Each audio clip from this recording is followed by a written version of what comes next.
गुजारिश है कि मेरी चंद दिनों पहले डीएम पूर्णिया के साथ मीटिंग हुई है। उन्होंने भी इस बात का जिक्र किया है कि जिन लोगों ने भी वोटर लिस्ट का अपना फॉर्म भरेंगे गहन पुनरीक्षण वाला, उसको सबूत दिया जाएगा, उसकी रिसीविंग दी जाएगी, पावती दी जाएगी।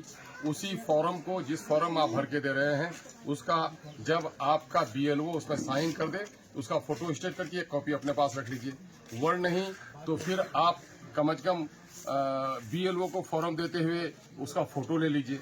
बहुत सारे बीएलओ दे रहे हैं, बहुत सारे बीएलओ नहीं दे रहे हैं। मैं तमाम तर बीएलओ साहब से कहना चाहता हूं कि आप बराह करम वोटर को उसके जायज हक को पहचानने दीजिए और उसको रिसीविंग दीजिए। मैं जो ईआरओज हैं ब्लॉक लेवल के, मैं उनसे भी गुजारिश करता हूं और डीएम साहब के साथ साथ नीचे के जितने पदाधिकारी हैं, मैं सबसे ये गुजारिश करता हूं कि आप, हमारा इलाका अमोर वैसा खासकर कम पढ़ा लिखा है, गरीब लोग हैं, अनजान लोग हैं। और यहाँ पर मैं कल एक जगह मैं गया हूँ नितंदर के, जहाँ तकरीबन 650 वोटर हैं और उसमें से लगभग 500 लोगों का फॉर्म जमा हो चुका है।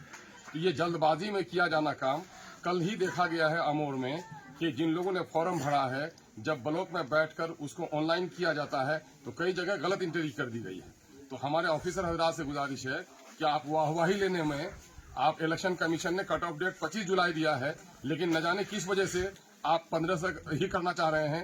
ये गलत है। ये बात मैं आम लोगों से भी कहता हूं, पंचायत नुमाइंदगान से गुजारिश करता हूं और जो सोशल वर्कर हैं, जिम्मेदार हैं समाज के, उठिए और इस गहन पुनरीक्षण में अपने दिए गए फॉर्म के का फोटो स्टेट या उसकी पावती रसीद जरूर रखिए।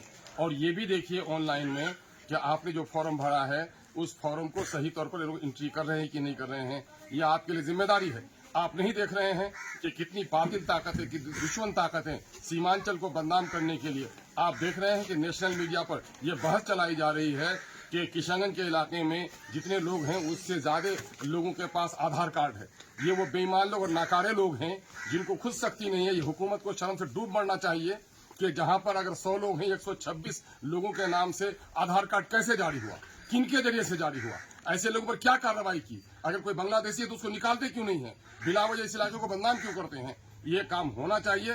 बिला वजह सीमांचल के सीधे साधे अकलियत, दलित और पिछड़ी आबादी को बदनाम करने की गहरी साजिश चल रही है और गहन पुनरीक्षण पूरे बिहार के लिए हो रहा है, लेकिन सीमांचल को निशाना बनाया जा रहा है। इसलिए मैं सीमांचल के लोगों से गुजारिश करता हूं, अररिया, पूर्णिया, कटिहार, किशनगंज के तमाम तर मतदाताओं से गुजारिश करता हूं, समाज सेवी से गुजारिश करता हूं, उठिए और इंश्योर कीजिए इस बात का कि मेरे जिस आदमी ने भी फॉर्म भरा है उसका सबूत होना चाहिए।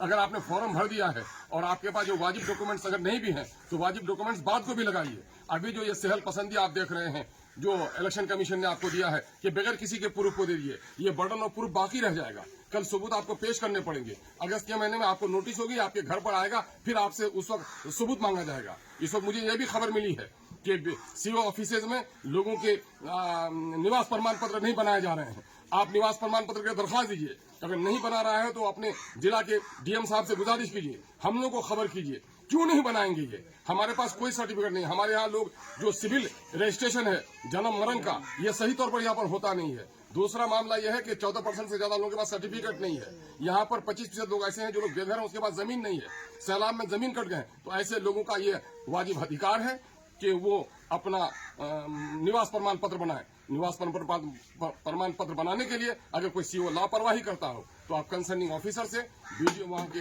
डीएम से, वहां के एसडीओ से इसका कंप्लेन जरूर करें। बैठ के मत रहिए। सीमांचल निशाने पर है। सीमांचल को और यहाँ पर नफरत की आग फैलाने के लिए बारूद बिछाने की कोशिश की जा रही है। और मैं जिम्मेदार हुकूमत के लोगों से भी कहता हूं कि सीमांचल को निशाना बनाकर इस तरह नेशनल मीडिया में इस तरह का बहस कराया जाना, ये कहीं न कहीं से सीमांचल को निशाने में लिए जाने की कोशिश है। हमारे होम मिनिस्ट्री को खुद चाहिए कि अगर बांग्लादेशी है तो उसको निकालिए, लेकिन यहाँ के मासूम भोली भाली जनता पर इस तरह नफरत की आग में जलाने की कोशिश मत कीजिए।